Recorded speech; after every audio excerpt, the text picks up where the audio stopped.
আসসালামু আলাইকুম রহমতুল্লাহ। আজকে খুবই গুরুত্বপূর্ণ আমাদের সিঙ্গাপুর বিষয়ক তিনটা টপিক নিয়ে আলোচনা করব, যা আপনাদের অবশ্যই জানা দরকার। এক নাম্বার হচ্ছে ইন্স্যুরেন্স রিপোর্ট, মেডিকেল আনফিট।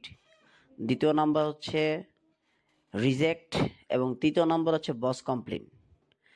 এই তিনটা ব্যাপার বেশিরভাগ বাংলাদেশের ক্ষেত্রে, আমাদের বাংলাদেশিদের ক্ষেত্রে এখন বর্তমানে খুবই একটা মেজর হিসাবে দাঁড়াইছে।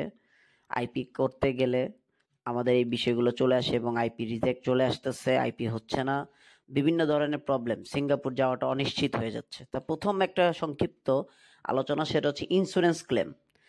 আপনারা যারা বর্তমানে সিঙ্গাপুর আছেন এবং ছিলেন, হ্যাঁ, এখন বাংলাদেশে আসার পরে আবেদন করতেছেন, আইপি অ্যাপ্লাই করতেছেন, কিন্তু আপনাদের কি হচ্ছে, আপনাদের এমওএম থেকে দেখাচ্ছে যে আপনি ইনজুরি রেকর্ড আছে। তা ভাই, আপনারা যারা সিঙ্গাপুরে ছিলেন, আহত হয়েছেন, ইনজুরি হয়েছেন, আপনারা কমপ্লেইন করছিলেন ইন্স্যুরেন্সের টাকার জন্য, ইন্স্যুরেন্সের টাকাও পাইছেন, দেন বাংলাদেশে চলে আসছেন, সেই মুহূর্তে কিন্তু আপনি বুঝতে পারেন নাই যে ভবিষ্যতে আপনার জন্য কি অপেক্ষা করতেছে, কি রিপোর্ট অপেক্ষা করতেছে। তখন আপনি হয়তো 10,000, 20,000, 50,000, 60,000, এমনকি ছোটোখাটো সমস্যা, ধরেন একটু হাত ভেঙে গেছে অথবা কোথাও ইনজুরি পাইছেন, আপনি কোম্পানিকে জানাইছেন, কোম্পানি ইনজুরি ক্লেম করছে, সেই মুহূর্তে আপনার পক্ষে কোম্পানি লড়াই করছে, আপনাকে 10,000, 20,000 ডলারও দিছে এবং কোম্পানিতে আপনাকে কাজও করতে দিছে। কিন্তু একটা পর্যায়ে যখন আপনি দেশে আসছেন, আপনি ভাবছেন যে হয়তো এটা আপনার কোনো প্রবলেম হবে না, ঠিক আছে, আমি 6 মাস 1 বছর পরে আমি আবার আইপি অ্যাপ্লাই করব, দেন আমি আবার সিঙ্গাপুরে যাব।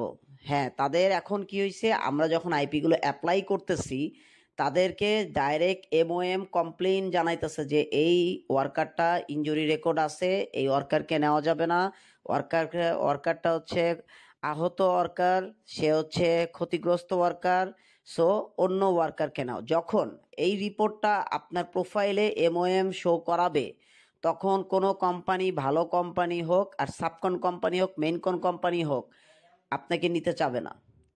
দেন কি হবে, আপনার এটা ওইখানে যতদিন এমওএম শো করবে, আপনি কোথাও সহজে আইপি করতে পারবেন না।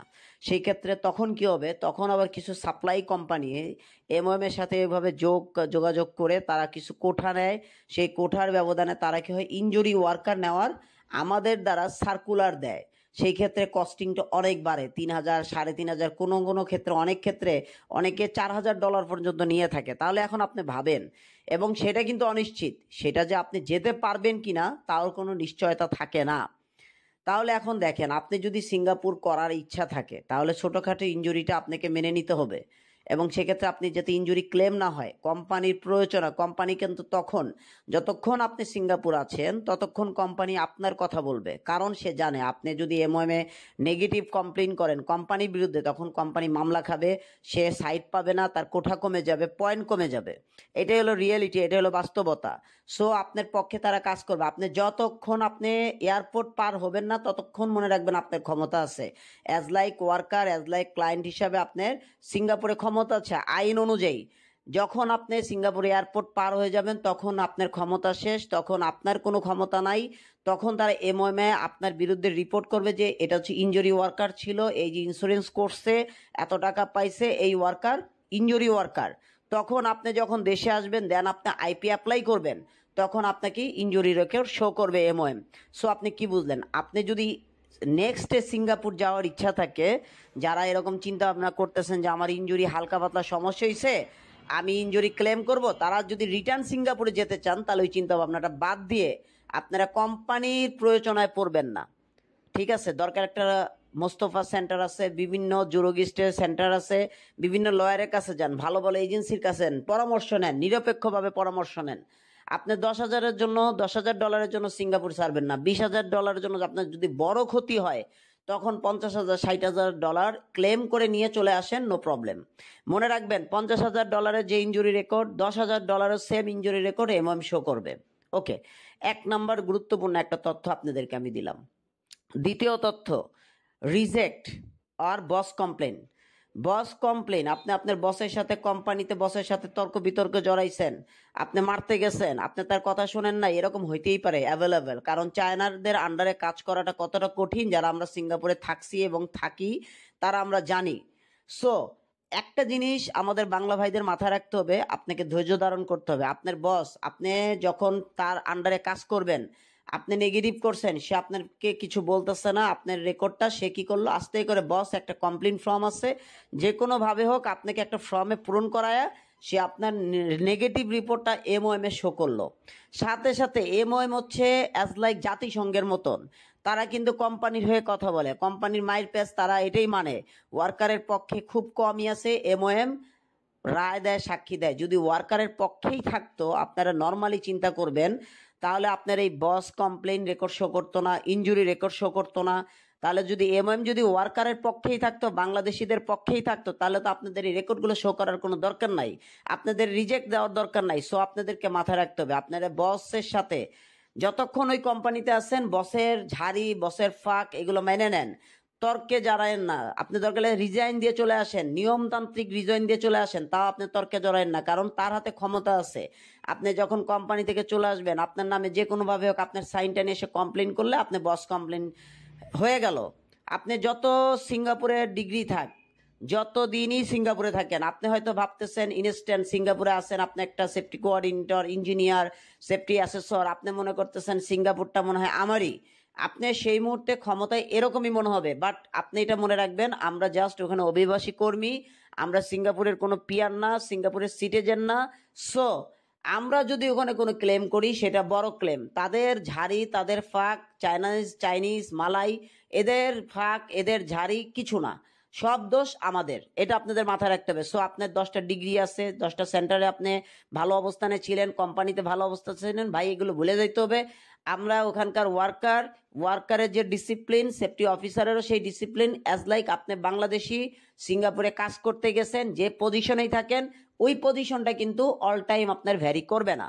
সো এগুলো মাথায় রাখেন যাতে কোনো কমপ্লেন না হয়। সরাসরি কথা, আপনি সেফটি কোঅর্ডিনেটর, আপনি সেফটি অ্যাসেসর, আপনি ইঞ্জিনিয়ার, আপনি সাইট সুপারভাইজার, এইটা মাথায় রাখেন। এর চেয়ে বড় জিনিসটা মাথায় রাখেন, আপনি একজন অভিবাসী কর্মী। আজকে আপনার চায়না বস আপনার নেগেটিভ হলে, আপনি যে সেক্টরেই যে বসই থাকেন না কেন, আপনি ক্লেম খাবেন। আপনি ইনজুরি হয়েছে, নর্মালি আপনার বস আপনার সাপোর্ট নিয়ে ইনজুরি মামলা করবে, আপনাকে টাকা দিবে, সেও কিছু টাকা নিয়ে নেবে আপনার অজান্তে। আপনি দেশে আসবেন, আপনার আর আইপি হবে না। এরকম অ্যাভেলেবল কেস আমার কাছে আছে, কিন্তু আমরা এগুলো করতে পারতেছি না, কারণ এমওএম যদি আমাদের পক্ষে থাকতো তাহলে আমরা এগুলো করতে পারতাম। গেল এই দুইটা বিষয়। 3 নাম্বার বিষয় 1 মিনিটে শেষ করি, সেটা হইতেছে যারা আমাদের বাংলাদেশ থেকে নতুন স্কিল করছেন, বর্তমানে 2024, 23, 25 শুরু হয়েছে, 23-24 সালে, তাদের বেশিরভাগ 50%-এর মধ্যে 10% রিজেক্ট আসতেছে। কেন রিজেক্ট আসতেছে? হ্যাঁ, এখানে যারা নতুন পাস করছে তাদের কোনো দোষ নাই, বাট তারা রিজেক্ট আসতেছে, 10 লাখ 10.5 লাখ খরচ করতেছে, তাদের রিজেক্ট আসতেছে, তারা কি করবে? এটা অবশ্যই দুর্ভাগ্যজনক। এটা সিঙ্গাপুরে ল্যাকিং বলতে চলে, ল্যাকিং, এটা ফুল ল্যাকিং। তারা আমাদেরকে কোঠা দিচ্ছে, বাট তারা আমাদেরকে রিজেক্ট দিচ্ছে। যারা নতুন পাস করছে তারা সিঙ্গাপুরে যায় নাই, তারা কোনো ক্লেম করে নাই, তাহলে তাদের কেন রিজেক্ট আসবে? এর উত্তর কারোর কাছে নাই। এর উত্তর একটাই, ভাই আপনারা যখন স্কিলে ভর্তি হবেন, বর্তমান স্কিল করে বাংলাদেশ থেকে স্কিল করে আইপি করে যাইতে 12 লাখ, 12.5 লাখ, 13 লাখ টাকা লাগে। আপনি আগেই চিন্তা করবেন, আপনি স্কিল পাস করছেন মানে সিঙ্গাপুর চলে যান নাই, সিঙ্গাপুর চলে গেছেন মানে সিঙ্গাপুরে আপনি দিনের পর দিন খেয়ে মানে করে খাইতে পারবেন এমন কোনো কথা নাই। এটা একটা আনস্টেবল একটা অবস্থান। সো আপনারা 10.5 থেকে 13 লাখ টাকা খরচ করবেন, সেটা পুরাটাই আপনার কপালের উপর ডিপেন্ড করবে। আপনি খরচ করছেন, রিজেক্ট আসছে। আমার কাছে এরকম এরকম বই আছে, 18 সালে পাস করছে, এখন হচ্ছে 25 সাল, 7 বছর। 20 সালে পাস করছে, এখন হচ্ছে 25 সাল, 4 বছর 5 বছর ওয়েট করতেছে, তার রিজেক্ট। সে নিজেও জানে না কেন রিজেক্ট আসতেছে। তাহলে এটা কি তার দুর্ভাগ্য বলবো, নাকি এটা তার চিন্তা, তার প্ল্যানিংয়ে ভুল বলবো? যাই হোক, আমি কারোর কোনো ভুল বিবেচনা এগুলো ধরতে আসি নাই, আপনাদেরকে সঠিক তথ্য দিলাম। ভাই যা করবেন, আপনারা সিঙ্গাপুর থাকাকালীন আপনারা নিজেদেরকে কিছু ভাববেন না, জাস্ট মনে করবেন আই অ্যাম এ ওয়ার্কার, আমি অভিবাসী কর্মী, সিঙ্গাপুরে আসছি, আমি আজ আছি কাল নাই, আমি যে পজিশনেই থাকি। কোম্পানির প্রয়োজনে পড়বেন না, বসের কমপ্লেনে পড়বেন না, কোনো সামান্য ইনজুরিতে দৌড়ায় মুস্তফায় যায় লয়ার ধরেই ইনজুরি ক্লেম করবেন না। ধন্যবাদ সবাইকে, ভালো থাকবেন, আল্লাহ হাফেজ, আসসালামু আলাইকুম।